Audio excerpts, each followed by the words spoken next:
কলিজা দুই ভাগে ভাগ হয়ে গেল। স্যার একবার ঘুরে আচ্ছা আচ্ছা তোমরা কথা বলো, আমি চলে যাই।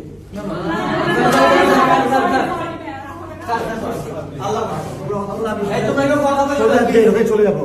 একটা মানুষের এনার্জি বা একটা ধৈর্যের বিষয় আছে।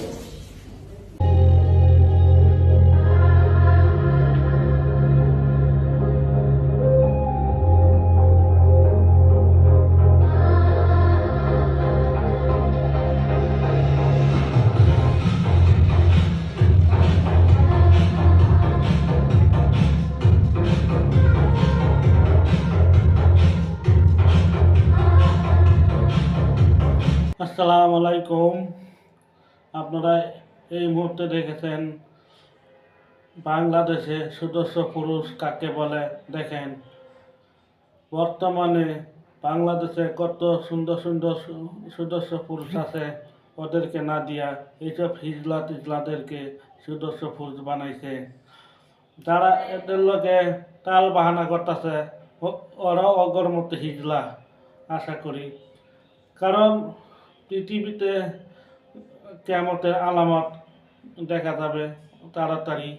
কারণ যারা সদস্য পুরুষ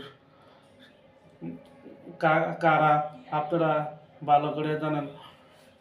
সদস্য পুরুষ হচ্ছে তারাই যারা বাংলাদেশে ইসলাম কোরআনের হাফেজ, যারা ওরাই সদস্য পুরুষ।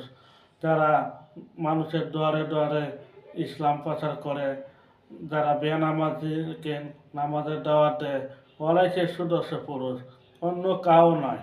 আপনারা এইসব আবল তাবল মানুষকে সদস্য পুরুষ হিসাবে দাবি করবেন না। এরা হচ্ছে সদস্য পুরুষ না। আমি জানি ওরা একজন মানুষ, কিন্তু সদস্য পুরুষ হিসাবে নয়। আপনারা আমার কথা মনোযোগ দিয়ে শুনবেন আর আমার চ্যানেলটি দয়া করে সাবস্ক্রাইব করবেন। আসসালামু আলাইকুম।